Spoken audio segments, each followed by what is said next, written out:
नमस्कार साथियों, स्वागत है आप सभी का अपने चैनल ज्ञान ऑर्बिट में। तो आज के इस क्लास में हम लोग क्लास 10 का जो संस्कृत का जो चैप्टर 1 है मंगलम पाठ, यह बहुत ही इंपॉर्टेंट चैप्टर है आपके एग्जाम के लिए। तो इस पाठ के जितने भी ऑब्जेक्टिव क्वेश्चन हैं सब के सब इस वीडियो में करवाने वाले हैं। तो इस वीडियो को अगर लास्ट तक देख लेते हैं आप लोग तो समझिए पहला चैप्टर का यानी मंगलम पाठ का पूरा ऑब्जेक्टिव क्वेश्चन आपको याद हो जाएगा। तो चलिए वीडियो को स्टार्ट करते हैं। एक एक क्वेश्चन को अच्छे से देखिएगा। पहला क्वेश्चन देखिए और इसका आंसर लगाइए। पहला क्वेश्चन जो कि कई बार आपके एग्जाम में आया हुआ है और यह बाबू जितने भी आज क्वेश्चन कराएंगे सब आपके एग्जाम में पूछा हुआ प्रश्न है और आने वाले प्रश्न है। कई क्वेश्चन बैंक से लिया हुआ प्रश्न है। तो अणु से छोटा कौन है? कमेंट करिए। अणु से छोटा क्या होता है? आकाश होता है, आत्मा होता है, परमात्मा होता है कि संसार होता है? याद रखिएगा, अणु अणु से छोटा जो होता है आत्मा होता है। क्या होता है बाबू?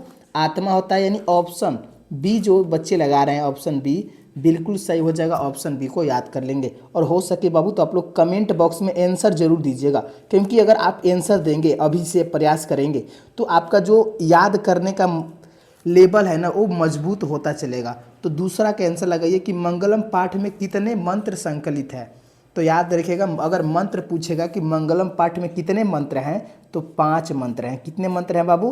5 मंत्र हैं। इसको एकदम आप लोग याद कर लीजिएगा, यानी ऑप्शन सी आपका सही हो जाएगा। और एक बात ध्यान रखेंगे, अगर आप लोग चैनल पर नए हैं तो चैनल को जरूर सब्सक्राइब कर लेंगे ताकि आपको रोज़ वीडियो मिल सके।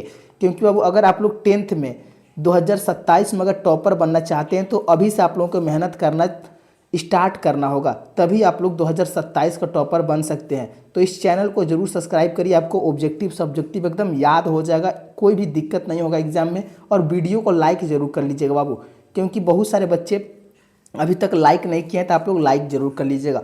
तीसरा का क्वेश्चन देखिए, क्वेश्चन नंबर 3 कह रहा है कि मंगलम पाठ के रचनाकार कौन है। यह भी मोस्ट इंपॉर्टेंट क्वेश्चन है।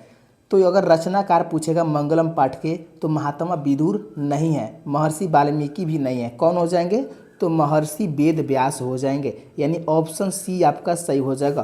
तो जो बच्चे अगर कमेंट में सी आंसर दे रहे होंगे बहुत बढ़िया। चलिए नेक्स्ट क्वेश्चन की ओर चलते हैं। चौथा प्रश्न, क्वेश्चन नंबर 4 देखिए, कह रहा है उपनिषद के रचनाकार कौन है। तो उपनिषद के रचनाकार कौन हो जाएंगे? महात्मा विदुर की महर्षि वाल्मीकि की महर्षि वेद व्यास?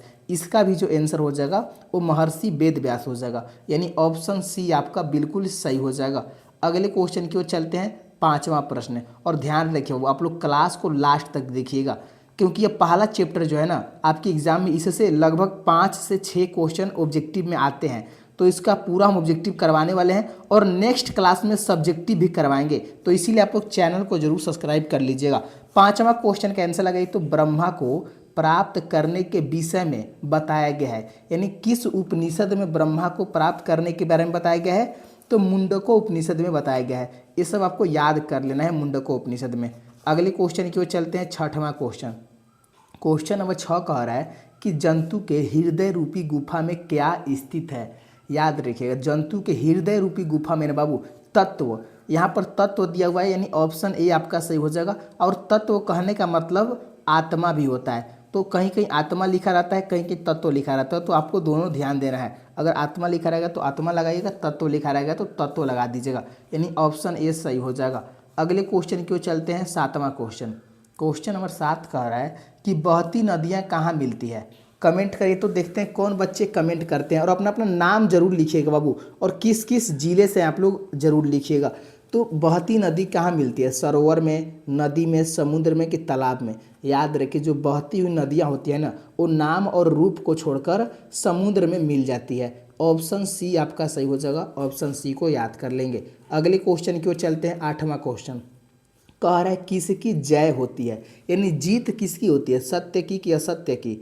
हमेशा बाबू जीत जो होती है सत्य की होती है। किसकी होती है? सत्य की जीत होती है। अब ऑप्शन ए आपका सही हो जाएगा। ऑप्शन ए को याद कर लीजिएगा। अगले क्वेश्चन की ओर चलते हैं। देखिए 9 क्वेश्चन, अब बताइए किसकी जय नहीं होती है, यानी किसकी जीत नहीं होती है। तो सत्य की तो हमेशा जीत होती है, लेकिन असत्य की जीत नहीं होती है। यानी ऑप्शन बी आपका सही हो जाएगा। ऑप्शन बी को एकदम याद कर लीजिएगा। अब देखते हैं अगले क्वेश्चन की ओर चलते हैं। नेक्स्ट क्वेश्चन है 10वां प्रश्न। क्वेश्चन नंबर 10 कह रहा है कि मृत्यु को वश में कौन कर लेता है। देखिए बाबू, जो ज्ञानी लोग होते हैं, जो विद्वान लोग होते हैं, वो क्या करते हैं, मृत्यु को बस में कर लेते हैं, यानी ऑप्शन सी सही हो जाएगा। मूर्ख लोग नहीं होगा, अज्ञानी भी नहीं होगा, क्या होगा, विद्वान लोग जो है मृत्यु को बस में कर लेते हैं, यानी ऑप्शन सी आपको एकदम याद कर लेना है। अगले क्वेश्चन की ओर चलते हैं। नेक्स्ट क्वेश्चन 11 प्रश्न, क्वेश्चन नंबर 11 कह रहा है कि सत्य से क्या प्राप्त होता है। सत्य से क्या प्राप्त होता है, पृथ्वी लोक की, नरक लोक की, देवलोक।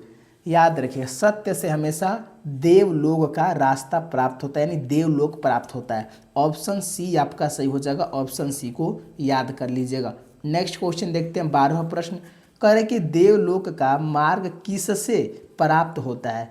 तो देवलोक का जो मार्ग है सत्य से प्राप्त होता है। किससे प्राप्त होता है, सत्य से। और ये सब बाबू एकदम VVI क्वेश्चन करवा रहे हैं, इसलिए क्लास को लास्ट तक देखिएगा। जो बच्चा लास्ट तक देख लेगा मेरा क्लास, अगर समझिए उसका पूरा ऑब्जेक्टिव क्लियर हो जाएगा, एक भी ऑब्जेक्टिव इस चैप्टर से बचेगा नहीं। और ऐसे ही हम लोग पूरा चैप्टर का ऑब्जेक्टिव और सब्जेक्टिव देखेंगे। 13 का आंसर दीजिए कि परमात्मा की महिमा का वर्णन किस में किया गया है। देखिए बाबू, परमात्मा की महिमा का वर्णन जो है ना, ईश्वार्यस उपनिषद में किया गया है। किस में किया गया है, ईश्वार्यस उपनिषद में किया गया है, यानी ऑप्शन बी आपका सही हो जाएगा। ऑप्शन बी को याद कर लीजिएगा। 14 क्वेश्चन देखिए, करे कि आत्मा के गुण रहस्य की किस में व्याख्या की गई है। तो आत्मा के गुण रहस्य के बारे में बताया गया है। अगर आत्मा की बात आएगी तो कंठोपनिषद हो जाएगा, क्योंकि कंठोपनिषद में ही आत्मा के गुण रहस्य के बारे में बताया गया है, यानी ऑप्शन ए आपका सही हो जाएगा। ऑप्शन ए को याद कर लीजिएगा। चलिए 15 क्वेश्चन देखिए, और देखिए बाबू आप लोग वीडियो को लाइक कर दीजिए और चैनल को जरूर सब्सक्राइब कर लीजिए, ताकि आपका जो तैयारी है ना 10th की एकदम अच्छे से हो जाए। चलिए 15 कैंसिल आ गई। तो उपनिषदों की संख्या कितनी है, यह बाबू क्वेश्चन आया था आपके बोर्ड एग्जाम में। तो उपनिषदों की संख्या जो है कितनी है, तो 108 उपनिषद की संख्या है। इसको आप लोग याद कर लीजिएगा, यानी ऑप्शन बी आपका सही हो जाएगा। नेक्स्ट क्वेश्चन देखते हैं 16 प्रश्न। क्वेश्चन नंबर 16 कह रहा है कि उपनिषद में किस महिमा का वर्णन किया गया है। तो उपनिषद में ना किसकी महिमा का, तो परम पुरुष की महिमा का वर्णन किया गया है। यहाँ पर पुरुष लिखा हुआ, ये नहीं होगा, स्व विषय भी नहीं होगा, देव पुरुष भी नहीं होगा, परम पुरुष आपका सही होगा। ऑप्शन डी आपका सही हो जाएगा, इसको ध्यान रखिएगा। अगले क्वेश्चन की ओर चलते हैं। 17 प्रश्न, क्वेश्चन नंबर 17 करें कि सत्य का खजाना कहाँ है। तो सत्य का खजाना देवलोक में है। कहाँ है, देवलोक में है। ऑप्शन सी आपका सही हो जाएगा। और लास्ट में हम आप लोगों से पूछेंगे कि आप लोग कितना क्वेश्चन सही बनाए हैं और कितना क्वेश्चन आपको याद था। ये सब आप लोग लास्ट में कमेंट में जरूर बताइएगा। 18 के आंसर लगाइए। तो सत्य का मुख किससे ढका हुआ है। तो सत्य का मुख जो है बाबू हिरण्मय पात्र। हिरण्मय पात्र कहने का मतलब है कि सोना के पात्र से। किसके पात्र से, सोना के पात्र से ढका हुआ है, इसको ध्यान रखेंगे। अगले क्वेश्चन की ओर चलते हैं। 19 क्वेश्चन कह रहा है कि ज्ञानी लोग और अज्ञानी लोग में अंतर किस में बताया गया है। देखिए ज्ञानी और अज्ञानी में जो अंतर बताया गया है किस में बताया गया है, तो श्वेताश्वर उपनिषद में बताया गया है। और देखिए आत्मा के बारे में किस में बताया गया है, कंठोपनिषद में बताया गया है। ईश्वर यानी परमात्मा के बारे में किस में बताया गया, ईश्वर से उस उपनिषद में बताया गया। ये सब आपको याद कर लेना है। चलिए नेक्स्ट क्वेश्चन देखते हैं। 20वां क्वेश्चन, क्वेश्चन नंबर 20 कह रहा है कि देवलोक का मार्ग किससे प्राप्त होता है, सत्य से प्राप्त होता है। ध्यान रखेंगे, यानी ऑप्शन ए आपका सही हो जाएगा। ऑप्शन ए को याद कर लीजिएगा। चलिए अगला क्वेश्चन लगाइए। तो 21 क्वेश्चन कि उपनिषद के रचनाकार कौन है। तो यह हो जाएगा महर्षि वेदव्यास हो जाएंगे, यानी ऑप्शन सी आपका सही हो जाएगा। ध्यान रखिएगा।